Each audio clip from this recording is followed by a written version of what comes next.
15 দিনের মধ্যেই মন্দিরের বিভিন্ন কাজ শুরু করার প্রতিশ্রুতি সোনাইর বিধায়ক করিমউদ্দিন বড়ভূইয়ার। ডুংরিপাড়ে সোনাই নদীর তীরে অবস্থিত কালী মন্দির পুনর্নির্মাণের দাবি ছিল দীর্ঘদিনের। ডেলিমিটেশনের পর উদারবন্দ বিধানসভা কেন্দ্রের ডুংরিপাড় গ্রামটি সোনাইর অধীনে আসে। অনুন্নত প্রায় ছিল ডুংরিপাড়। সোনাই ডুংরিপাড় সেতু অর্ধনির্মিত হিসাবে ছিল বেশ কয়েক বছর। বিধানসভা ডেলিমিটেশনের পর সোনাইর বিধায়কের প্রচেষ্টায় বিগত দিনে আসামের মুখ্যমন্ত্রী হিমন্ত বিশ্ব শর্মার হাত ধরে উদ্বোধন হয় সোনাই ডুংরিপাড় সেতুটি উন্মুক্ত হওয়ায় গ্রামটির ছবিও পাল্টাচ্ছে বলে দাবি সোনাইর বিধায়কের। আজ অর্থাৎ শনিবার মুখ্যমন্ত্রী পক্ষীপথ আচরণের অধীনে একটি পূর্ত সড়কের আনুষ্ঠানিক শিলান্যাস করেন সোনাইর বিধায়ক করিমউদ্দিন বড়ভূইয়া। অনুষ্ঠানে এলাকাবাসীর তরফে বিধায়ককে উষ্ণ সংবর্ধনা জানানো হয়। অনুষ্ঠান শেষে গ্রামের একাংশ স্থানীয় জনতারা সেতু সংলগ্ন কালী মন্দিরের দেওয়াল, নদীবাঁধ, রান্নাঘর ও মন্দির মেরামতের কাজের দাবি জানান। তখন বিধায়ক সরেজমিনে তদন্ত করে নদীবাঁধ ছাড়া বাকি কাজগুলো 15 দিনের মধ্যেই শুরু করবেন বলে প্রতিশ্রুতি দেন। এছাড়া নদীবাঁধের জন্য খুব শীঘ্রই ব্যবস্থা করার আশ্বাস দেন যাতে নদী প্রাঙ্গণ থেকে মন্দিরটি রক্ষা হয়। বিধায়কের প্রতিশ্রুতিতে এলাকাবাসী খুশি ব্যক্ত করেন। এই দাবি ছিল দীর্ঘ দিনের বলে উল্লেখ করেন একাংশ স্থানীয় মহিলারা। উনি তো বলেছেন যে আমাদের রাস্তাটা হবে, আর আমাদের যে মন্দিরের যে অবস্থা দেখেছেন বলেছেন তো করে দিবেন। আর এই যে দুর্গা মন্দিরের নিচের দিকে একদম ভাঙ্গা ভিতরে নদী পারে যেহেতু এই কাজটা হয়ে গেলে আমাদের যেমন একটু মনের। আচ্ছা, আপনারা দীর্ঘদিন তো নতুন আপনারা শুনাইতে পেয়েছেন, আপনারা কি আশাবাদী শুনাই নিয়ে? না, শুনাই নিয়ে তো আমরা তো খুবই আশা। সোনাইর বিধায়কের কাজকর্ম কিরকম লাগছে? মোটামুটি তো ভালোই হচ্ছে। ঠিক আছে। প্রকল্পের উদ্বোধন করেছি। প্রথমে আমরা জামালিয়াতে একটা মডেল অঙ্গনওয়াড়ি স্কুলের ক্লাসরুম, বাউন্ডারি ওয়াল, তারপরে আপনার রাস্তার ফাউন্ডেশন 1, 2, 3, 4টা এটা নিয়ে 5টা রাস্তার আজকে ফাউন্ডেশন করেছি আমরা।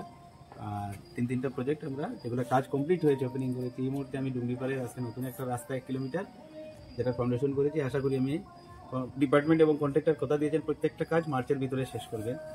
ব্যালেন্স আরও 1 কিলোমিটারে আমরা স্যান্ড গ্রেভেল দিয়ে সেটাও এই বর্ষায় চলার ব্যবস্থা করে দেবো রোলিং করে। এখন আমরা আছি কালী মন্দিরে, এখানে কমিউনিটি সেন্টার আছে ভগ্নদশা, অ্যাপ্রোচ রোডের অবস্থা খারাপ, আর এখানে একটা কিচেন নেই, কারণ এখানে সবসময় অনুষ্ঠান হয়ে থাকে।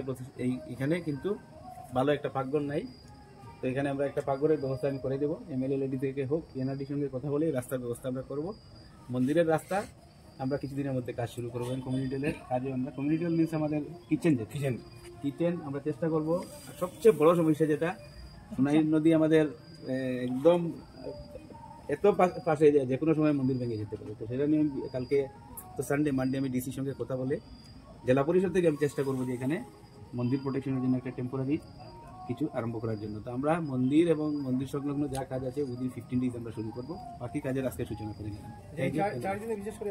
পুলিশের অভিযোগ তো বিগত দিনের দুর্নীতি, যেখানেই গিয়েছি সেখানে বলেছেন এখানে সাইনবোর্ড আছে, রাস্তা নেই। সবচেয়ে বড় সমস্যা যে ছোট ছোট রাস্তাতে সাইনবোর্ড লাগানো হয়েছে এনআরডিএস থেকে, অন্যান্য স্কিম থেকে, mainly panchayat and rural development, কিন্তু কাজ হয়। তো আমার কাছে দুইটাই সমস্যা, একদিকে উন্নয়ন অব্যাহত রাখা, আরেকদিকে দুর্নীতি মুক্ত পঞ্চায়েত রাজ গঠন করা। যদিও এখন পঞ্চায়েত নেই, পঞ্চায়েত ইলেকশন হবে, তো এই জন্য আমি প্রত্যেক জায়গাতে মানুষের দল, মানুষ আসছেন, সাধারণ মানুষ, প্রত্যেক মানুষ এসে একটাই কথা বলছেন যে উন্নয়ন যেভাবে শুরু হয়েছে সোনাইতে সেই দ্বারা অব্যাহত রাখুন, আপনার সঙ্গে আমরা আছি। কিন্তু আমার সঙ্গে মানুষকে একটা রিকোয়েস্ট আমি করেছি যে পঞ্চায়েতে অন্তত এবার চোর ডাকাত টাইপ কোনো মানুষকে ভোট দেবেন না, ভালো স্বচ্ছ মানুষকে ভোট দেবেন। এইভাবে আমরা এখানে দেখেন সোনাইতে রাজনীতির ঊর্ধ্বে উঠে প্রত্যেক জাতি, ধর্ম, বর্ণের লোক একসঙ্গে বেরিয়ে এসে উন্নয়ন চাচ্ছেন। আজকে এখানে আমার মহিলারা আছেন, মা বোনরা আছেন, দাদারা। দাবি কি? মন্দিরের প্রোটেকশন, রাস্তা, কমিউনিটি সেন্টার, তারপরে এখানে সবাই মিলে আমরা হিন্দু মুসলিম সব কমিউনিটি মিলে কি ডিমান্ড কি দিয়েছেন, হয় রাস্তা, না হলে কারেন্ট, না হলে জল। তো আমি এখন ভাবছি যে জানুয়ারি থেকে আমি এইভাবে প্রত্যেক গ্রামে ডোর টু ডোর যাবো, ছোটো ছোটো যেগুলো সমস্যা স্পটে বসে। আর আমরা কাজের এইভাবে করি যে প্রত্যেক জায়গাতে যেখানে যে কাজ দিই কোনো স্থানীয় লোকেদের ইনভলভ করি। এই আমাদের কাজের এস্টিমেট, এই আমাদের কাজ স্থানীয় লোকেদের তদারকিতে থাকেন। এই জন্য কাজগুলো আপনারা দেখেছেন খুব স্পিডে কাজ হচ্ছে। ওয়ার্কিং সিজন এটা আমরা পুরো কাজে লাগাবো এবং মার্চের মধ্যে প্রত্যেকটা স্কিম যেগুলো হাতে নিয়েছি কমপ্লিট করবো আশা করি। এরপরে এগুলো সিসি ব্লক লাগাই, আপনারা এই বর্ষা তার দিকদারি নাই পুরাটা হয়ে যাবে ইনশাআল্লাহ আশা কাফর বাকি সবে মিলিয়া ডেভেলপমেন্টের লাগি ইলেকট্রিফিকেশন হোক ছোটখাটো যেটা বাড়ির রাস্তা আছে আপনারা সাজেস্ট করবা মাশাআল্লাহ